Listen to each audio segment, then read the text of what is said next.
Assalamualaikum warahmatullahi wabarakatuh. Izin memperkenalkan diri, saya Elis Widiandari, NPM 2151030118 dari Prodi Akuntansi Syariah kelas C. Di sini saya akan mempresentasikan materi yang berjudul Good Governance Bisnis Syariah. Adapun subbab yang pertama yaitu penciptaan prakondisi pelaksanaan Good Governance Bisnis Syariah. Good governance sendiri ini menurut United Development adalah suatu hubungan yang bersinergis dan konstruktif antara pihak swasta dan masyarakat. Kunci utamanya ada di pemahaman atas prinsip yang ada di dalamnya, sehingga bisa didapatkan tolak ukur kinerja suatu instansi tersebut. Ada 4 pilar good governance, yaitu transparansi atau tidak ada yang ditutup-tutupi, yang kedua akuntabilitas atau dapat dipertanggungjawabkan, yang ketiga kesetaraan, dan yang terakhir independensi. Selanjutnya ada suatu prakondisi bisnis syariah, ada 2, spiritual dan operasional. Yang spiritual ini memiliki niat, memiliki kesungguhan, memiliki pemahaman, dan tentunya memiliki konsistensi atau istiqomah. Sedangkan kondisi yang operasional ini terdiri dari negara, ulama, pelaku bisnis syariah itu sendiri, dan masyarakat. Adapun subbab yang kedua yaitu asas good governance bisnis syariah. Di sini ada 2 asas spiritual dan asas operasional. Asas spiritual sendiri ini terdiri dari 2 yaitu halal dan thayyib. Yang halal ini contohnya seperti riba, maisir, gharar, dan maksiat. Sedangkan yang thayyib ini terdiri dari tawazun dan ihsan. Selanjutnya asas operasional ini merujuk pada Rasulullah SAW. Ada 4. Yang pertama sidik atau jujur, yang kedua fatonah atau cerdas, yang ketiga amanah dapat dipercaya, dan yang terakhir tablik dapat menyampaikan. Itu saja yang bisa saya sampaikan, kurang dan lebihnya saya mohon maaf. Wassalamualaikum warahmatullahi wabarakatuh. Assalamualaikum warahmatullahi wabarakatuh. Perkenalkan, nama saya Desta Saputra. Saya dari kelompok 10 Etika, Bisnis Islam dan Profesi. C. Etika dan pedoman perilaku Good Governance Bisnis Syariah. Etika syariah merupakan acuan moral dalam sebuah entitas bisnis syariah, berpijak pada spirit and taradim kerelaan masing-masing pelaku bisnis dengan tetap menaati aspek halal dan thayyib. Adapun etika perilaku GGBS mencakup prinsip dan etika dan pedoman pokok dalam pelaksanaan etika. Prinsip dasar etika GGBS meliputi yang pertama jujur, yang kedua adil, yang ketiga amanah, keempat ihsan.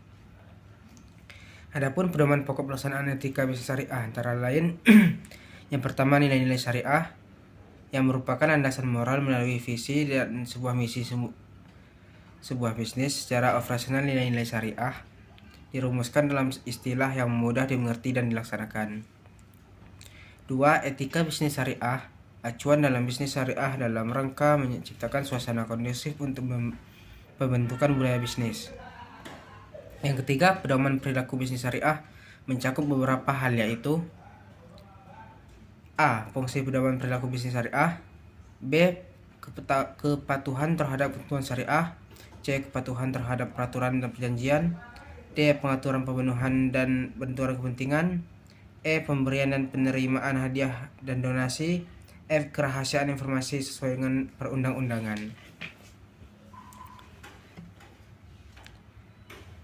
D. Organ entitas bisnis syariah. Organ entitas bisnis syariah sesuai dengan GGBS mencakup beberapa aturan tentang prinsip dasar dan juga pedoman pokok pelaksanaan untuk perseroan terbatas atau PT. Prinsip dasar organ entitas bisnis syariah berpegang pada sistem penataan dan yang teratur dan tidak berjalan sendiri-sendiri sesuai dengan pencapaian tujuan organisasi. Adapun pedoman pokok pelaksanaan untuk perseroan terbatas membahas tentang organ perusahaan perseroan terbatas yang terlibat atas rapat umum pemegang saham RUPS dengan komisaris dan direksi. Yang pertama, rapat umum pemegang saham RUPS. Yang pertama, prinsip dasar RUPS yaitu organ perusahaan dan wadah para pemegang saham dalam mengambil putusan penting yang berkaitan dengan modal yang ditanam oleh perusahaan. B. Pedoman pokok pelaksanaan mencakup beberapa hal, yaitu pertama, pengambilan keputusan RUPS bukan dengan wajar dan transparan. Yang kedua, RUPS diselenggarakan sesuai dengan kepentingan perusahaan dengan memperhatikan AD dan peraturan undang-undang serta persiapan yang memadai sehingga dapat mengambil putusan yang sah. Ketiga, penyelenggaraan RUPS merupakan tanggung jawab direksi.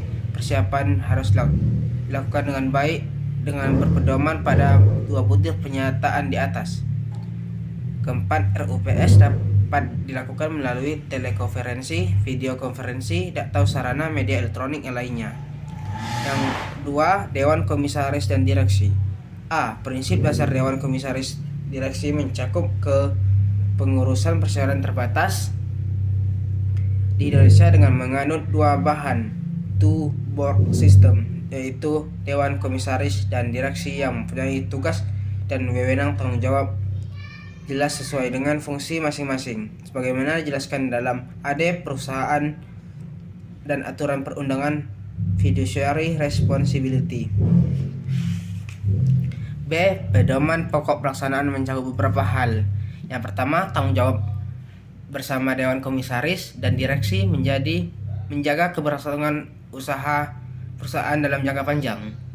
Kedua, sesuai dengan visi misi dan nilai-nilai perusahaan, Dewan Komisaris dan Direksi perlu bersama-sama menyepakati hal-hal tersebut. Di bawah ini: A. Rencana pengembangan bisnis syariah. B. Rencana jangka panjang, strategi maupun rencana kerja dan anggaran tahunan. C. Kebijakan dalam memastikan pemenuhan peraturan perundang-undangan dan anggaran dasar perusahaan serta menghindari segala bentuk benturan kepentingan. D. Kebijakan dan metode penelitian perusahaan, unit dalam perusahaan dan personality-nya. E. Struktur organisasi sampai satu tingkat di bawah direksi yang mendukung tercapainya visi misi dan nilai-nilai perusahaan. C. Dewan Komisaris. A. Prinsip dasar sebagai organ perusahaan bertugas dan bertanggung jawab secara kolektif dalam melakukan pengawasan, memberikan nasihat kepada direksi, serta memastikan bahwa perusahaan melaksanakan GGBS. Dewan Komisaris tidak boleh mengambil putusan secara operasional. Kedudukan masing-masing komisaris dengan yang lainnya adalah setara. B. Pedoman pokok pelaksanaan mencakup beberapa hal. Yang pertama, komposisi, pengangkatan, dan pemberhentian anggota Dewan Komisaris mencakup beberapa hal, yaitu yang pertama, jumlah anggota Dewan Komisaris disesuaikan dengan kompleksitas perusahaan dengan memperhatikan efektivitas dalam pengambilan keputusan. B. Dewan Komisaris dapat terdiri dari komisaris yang tidak berasal dari pihak yang terafiliasi yang dikenal dengan komisaris independen dan komisaris yang terafiliasi.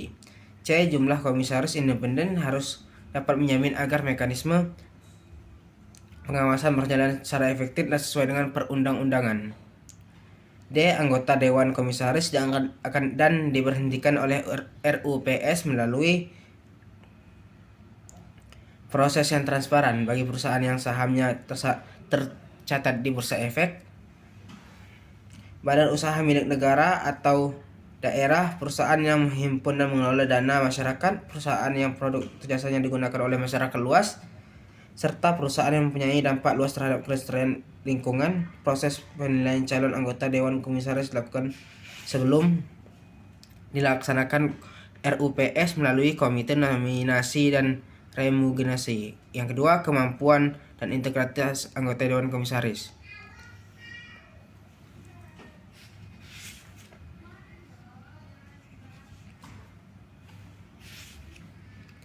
Yang keempat, Dewan Pengawas Syariah.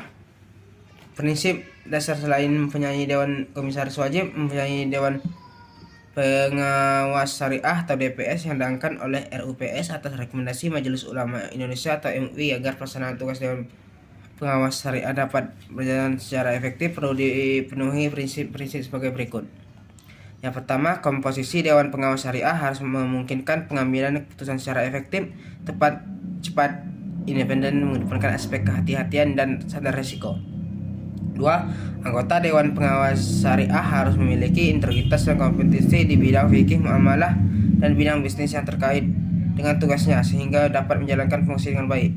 Tiga, anggota Dewan Pengawas Syariah harus menjalankan fungsi secara profesional dan independen. Empat, anggota Dewan Pengawas Syariah memiliki fungsi pengawas dan pemberian nasihat yang mencakup tindakan pencegahan, perbaikan, hingga usulan pemberhentian kegiatan. Itu sementara apabila ada indikasi penyimpangan terhadap wilayah. B. Pedoman pokok pelaksanaan berkaitan dengan tugas DPS memberikan nasihat dan saran kepada direksi serta mengawasi kegiatan perusahaan atau unit syariah dari perusahaan agar sesuai dengan prinsip syariah. 5. Direksi. Prinsip dasar direksi sebagai organ perusahaan bertugas dan bertanggung jawab secara kolegial dalam mengelola perusahaan. Masing-masing anggota direksi dapat melaksanakan tugas dan pengambilan keputusan sesuai dengan pembagian dan tugas dan wewenangnya. Namun pelaksanaan tugas masing-masing anggota direksi tetap merupakan tanggung jawab bersama.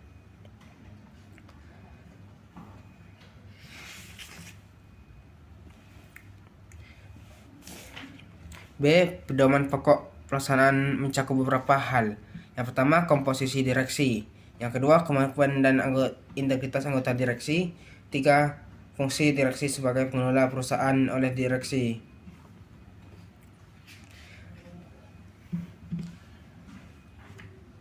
Fungsi pengelolaan perusahaan oleh direksi mencakup 5 tugas utama, yaitu kepengurusan, manajemen risiko, pengendalian internal, komunikasi, tanggung jawab sosial, dan pertanggungjawaban direksi.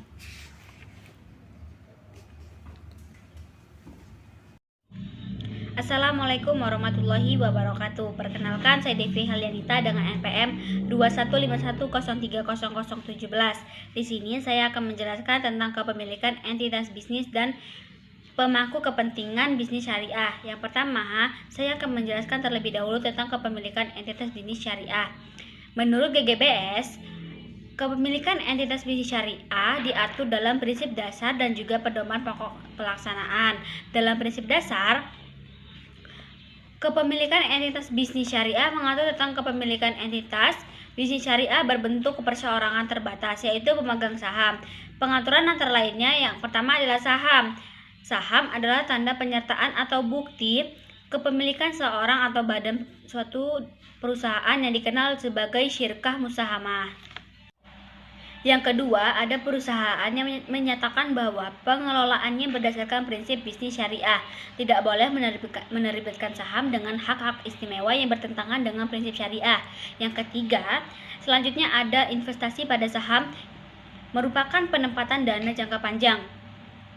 Yang keempat, pemegang saham sebagai pemodal, memiliki hak dan tanggung jawab atas perusahaan sesuai dengan aturan perundang-undangan dan anggaran dasar perusahaan yang memperhatikan prinsip-prinsipnya, yaitu pemegang saham dalam melaksanakan hak dan tanggung jawab harus memperhatikan kelangsungan hidup perusahaan. Yang kedua, perusahaan menjamin terpenuhnya hak dan tanggung jawab pemegang saham dengan asas kewajaran dan kesetaraan. Yang ketiga, pemegang saham harus memahami prinsip-prinsip syariah sesuai dengan jenis atau bidang kegiatan usahanya. Adapun pedoman pokok pelaksanaan kepemilikan entitas bisnis menurut GGBS. Yang pertama, hak dan tanggung jawab pemegang saham, yang mencakup hak pemegang saham harus dilindungi dan dilaksanakan sesuai dengan undang-undang dan anggaran dasar perusahaan dengan memperhatikan hak untuk menghadiri, menyampaikan pendapat, memberikan suara dalam RUPS, hak untuk memperoleh informasi yang secara tepat, benar, dan teratur dari perusahaan. Yang kedua, pemegang saham berhak menyadari tanggung jawab sebagai pemilik modal sesuai dengan undang-undang dan anggaran dasar perusahaan, mencakup tanggung jawab dalam memperhatikan pemilik saham minoritas yang dilakukan oleh pengendali pemegang saham, serta pengungkapan kepada otoritas pengawas tentang pemegang saham pengendali yang sebenarnya. Yang kedua, pedoman pokoknya yaitu tanggung jawab perusahaan terhadap hak dan kewajiban pemegang saham harus mempertimbangkan beberapa hal, yaitu perusahaan melindungi hak pemegang saham sesuai dengan undang-undang dan anggaran dasar perusahaan. Yang kedua, perusahaan menyelenggarakan daftar pemegang saham dengan tertib sesuai dengan undang-undang dan anggaran dasar perusahaan. Yang ketiga, perusahaan menyediakan informasi dengan tepat, benar, dan teratur bagi pemegang saham, kecuali untuk hal-hal yang bersifat rahasia. Yang keempat, perusahaan tidak boleh memihak pada pemegang saham tertentu. Informasi harus diberikan kepada semua pemegang saham secara transparan. Yang kelima, perusahaan dapat memberikan penjelasan lengkap dan informasi yang akurat mengenai penyelenggaraan RUPS. Selanjutnya saya akan menjelaskan tentang pemangku kepentingan bisnis syariah. Menurut GGBS, meliputi prinsip dasar yang menggambarkan siapakah pemangku kepentingan dalam bisnis syariah dan juga bagaimana pedoman umum tentang pemangku kepentingan dalam bisnis syariah. Prinsip dasarnya, selain pemegang saham, menjelaskan bahwa pemangku kepentingan merupakan beberapa pihak internal dan eksternal yang harus dipenuhi kepentingannya oleh perusahaan karena terpengaruhnya secara langsung oleh keputusan strategis dan operasional perusahaan. Pemangku kepentingan terdiri dari karyawan, partner investasi, mitra bisnis, dan masyarakat sekitar perusahaan. Perusahaan memberikan manfaat dan maslahat dengan kondisi saling memberi dan menerima sehingga kelangsungan bisnis bisa tercapai. Pemberian manfaat dan maslahat bisa melalui kegiatan yang direkomendasikan oleh ajaran Islam, yaitu transaksi berbasis keadilan. Hubungan antara pemangku kepentingan dan perusahaan berjalan dengan wajar dan setara, sesuai dengan ketentuan yang berlaku bagi masing-masing pihak. Agar kepentingan berjalan dengan baik, maka ada prinsip-prinsip yang harus dijunjung tinggi. Yang pertama, ada perusahaan melakukan kerjasama dengan beberapa bentuk, bisa berbentuk mudharabah dan musyarakah. Yang kedua, perusahaan menjamin prinsip keadilan, tidak ada diskriminasi yang terkait suku, gender, golongan, agama. Yang ketiga, perusahaan dan mitra bisnis harus bekerja sama secara ta'awun atau mutual benefit dengan prinsip saling menguntungkan satu sama lain. Keempat, perusahaan memberikan layanan terbaik kepada pengguna jasa atau produk masyarakat dan memberikan layanan sosial sebagai bagian dari corporate social responsibility. Adapun pedoman pokok pelaksanaannya mencakup partner investasi bagi hasil dengan beberapa substansi, yaitu perusahaan harus memiliki kriteria atau peraturan tertulis tentang sistem dan mekanisme seleksi atas partner yang layak untuk dilibatkan dalam skema bagi hasil. Kedua, perusahaan memiliki platform atau standar penentuan bagi hasil. Ketiga, perusahaan menyusun aturan dan kewajiban partner. Yang keempat, partner berhak memperoleh informasi yang relevan dari perusahaan sehingga masing-masing pihak dapat membuat keputusan berdasarkan pertimbangan yang adil dan wajar. Kelima, perusahaan dan partner wajib merahasiakan informasi dan melindungi kepentingan masing-masing pihak sesuai dengan aturan perundang-undangan. Pedoman yang kedua yaitu karyawan. Karyawan ini mencakup proses pengambilan keputusan penerimaan karyawan menggunakan aspek kemampuan kerja dan kriteria terkait dengan sifat pekerjaan. Kedua, penetapan besaran gaji, keikutsertaan pelatihan, penetapan jenjang karir, dan aspek lainnya ditentukan secara objektif. Ketiga, skema distribusi dan redistribusi pendapatan kepada karyawan berbasis keadilan. Keempat, aturan tentang pada rekrutmen, hak dan kewajiban karyawan diatur dengan jelas dalam perusahaan. Yang kelima, jaminan atas penciptaan lingkungan kerja yang kondusif, termasuk kesehatan dan keselamatan kerja agar karyawan bekerja dengan kreatif dan produktif. Keenam, sistem komunikasi informasi untuk karyawan berjalan dengan baik dan tepat waktu. Ketujuh, karyawan dipastikan oleh perusahaan untuk menjunjung tinggi etika, nilai-nilai kebijakan perusahaan, serta tidak menggunakan fasilitas perusahaan untuk kepentingan pribadi. Ke-8, perusahaan mendorong karyawan untuk membayar zakat, infak, sedekah, serta memberikan akses kemudahan bagi karyawan untuk melakukan hal tersebut. Kesembilan, karyawan berhak menyampaikan pendapat dan usulan terkait dengan kesejahteraan mereka. Dan terakhir, karyawan berhak melaporkan pelanggaran dalam etika bisnis dan pedoman perilaku serta aturan perundangan yang terkait dalam perusahaan. Selanjutnya, pedoman pokok yang ketiga adalah mitra bisnis yang menjelaskan tentang pemasok, distributor, debitur, dan pihak terkait lainnya yang bertransaksi dengan perusahaan adalah mitra bisnis. Kedua, mitra bisnis dijamin oleh aturan perusahaan terkait dengan hak dan kewajiban sesuai dengan aturan perundang-undangan. Ketiga, mitra bisnis berhak memperoleh informasi yang relevan sehingga bisa membuat keputusan bisnis yang adil dan wajar. Keempat, mitra bisnis berkewajiban merahasiakan informasi dan melindungi kepentingan masing-masing pihak kecuali yang dipersyaratkan oleh undang-undang. Pedoman pokok yang keempat adalah masyarakat serta penggunaan produk dan jasa mencakup perusahaan harus memberi manfaat dan maslahat secara luas. Kedua, perusahaan memiliki aturan dan menjamin terjadinya keselarasan hubungan antara masyarakat sekitar. Yang ketiga, perusahaan bertanggung jawab atas kualitas produk dan jasa yang dihasilkan, serta dampak negatif terhadap keselamatan bagi pengguna. Dan terakhir adalah perusahaan bertanggung jawab atas dampak negatif yang ditimbulkan terhadap masyarakat dan lingkungan di mana perusahaan beroperasi. Maka perusahaan harus menyampaikan kepada masyarakat yang terkena dampak kegiatan perusahaan. Sekian dari saya. Wassalamualaikum warahmatullahi wabarakatuh. Yang G ada praktik-praktik umum bisnis syariah. Praktik-praktik yang berlaku pada umum bisnis syariah mencakup dua hal, yaitu prinsip dasar dan pedoman pokok.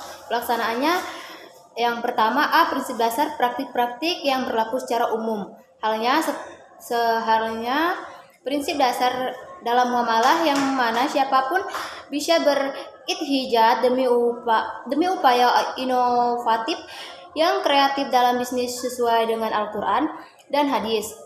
Ihtijat dilakukan dengan ilmu yang memadai dengan mengidentifikasikan awal pada larangan dalam bisnis li desyatihi atau haram pada desyatnya, dan juga keharaman dalam proses. Beberapa larangan dalam proses mencakup larangan yang satu, tajlis atau penipuan, dua, gahar atau ketidakjelasan dua pihak, tiga, ikhtiar atau hoarding rekayasa pasar dengan mengurangi perdagangan komoditas, 4. Wa'i nasyajasi, rekayasa pasar dengan menciptakan penawaran palsu, yang kelima riba, masyir, perjudian atau gambling, yang keenam risiwah, penyuapan, dan hal-hal yang membuat akad terjadi tidak sah. Adapun pedoman umum dalam pelaksanaan praktik-praktik secara GGBS umum mencakup beberapa hal, yaitu yang pertama, yang ke-1, produksi yang menjelaskan tentang modal, tenaga kerja, dan faktor produksi lainnya. Yang kedua, distribusi yang menjelaskan tentang aspek penyebaran sumber daya intribusi, pendapatan berbasis sumbangsih, distribusi barang dan jasa. Yang ketiga, praktik umum bisnis syariah. Selanjutnya adalah bisnis syariah mencakup bisnis di bidang jual beli, yaitu proses perdagangan ataupun barter dengan menghindari aspek yang dilarang. 4. Praktik umum bisnis syariah terakhir adalah konsumsi yang merupakan faktor pendorong fungsi produksi dan distribusi yang menjadi roda pergerak ekonomi sehingga menimbulkan pelaku produsen berusaha memenuhi kebutuhan konsumen net dengan menghindari kemubasiran, tansir, dan sikap berlebih-lebihan. Israf. Yang H. Pernyataan penerapan pedoman good governance bisnis syariah. Pernyataan tentang penerapan pedoman GGBS mencakup adanya prinsip dasar dan juga pedoman pokok. Pelaksanaan prinsip dasar pernyataan mengharuskan setiap perusahaan membuat pernyataan tentang kesesuaian penerapan GGBS dengan pedoman GGBS dalam laporan tahunannya. Pertanyaan disertai dengan laporan tentang struktur dan mekanisme kerja organ bisnis syariah serta informasi penting lainnya yang bisa berkaitan dengan GGBS. Maka pemilik investor berbasis profit and loss sharing, investor berbasis revenue sharing, pengelolaan investasi dan pengakuan kepentingan termasuk regulator dan dapat menilai sejauh mana pedoman GGBS pada perusahaan tersebut yang diterapkan pada pedoman pokok pelaksanaan dan beberapa hal yang perlu diperhatikan oleh entitas yaitu syariah, pernyataan tentang penerapan GGBS berserta laporannya. Yang kedua, perusahaan yang harus mengungkapkan aspek pedoman GGBS yang belum dilaksanakan serta alasannya. Yang ketiga, entitas bisnis syariah berbentuk PT laporan tentang struktur dan mekanisme kerja organ perusahaan meliputi. Yang A, struktur mekanisme kerja Dewan Komisaris mencakup nama anggota dewan, uraian mengenai fungsi jumlah rapat yang dilakukan, kriteria sub instrument, menjelaskan mengenai komite penunjang dewan komisaris. Yang B, struktur dan mekanisme kerja DPS yang mencakup mana anggota DPD, jumlah rapatnya yang dilakukan DPS, kriteria sub instrument. Yang C, struktur dan mekanisme kerja direksi mencakup nama anggota direksi, pelaksanaan singkat mekanisme kerja direksi, jumlah yang dapat dilakukan direksi, kerja SREP, assessment, pertanyaan mengenai investasi, pelaksanaan sistem pengendalian internasional informasi penting lainnya berkaitan dengan penerapan GGBS yang perlu diungkap dalam laporan. Yang I, pedoman praktis good governance bisnis syariah. Pedoman praktis dalam pelaksanaan GGBS mencakup prinsip dasar pelaksanaannya yaitu secara sistem dan keseimbangan diperlukan komite dan tahapan tertentu dalam bentuk pedoman praktis untuk yang dapat dijadikan acuan perusahaan dalam melaksanakan GGBS. Adapun pedoman pokok pelaksanaan GGBS, 3 hal yaitu penerapan GGBS di masing-masing entitas bisnis diawali dengan penyusunan pedoman GGBS ini, dan pedoman sektoral yang 2 membahas tentang proses keikutsertaan di semua pihak dalam perusahaan. Yang ketiga membahas tentang bagaimana pelaksanaan GGBS yang dikaitkan dengan bisnis syariah.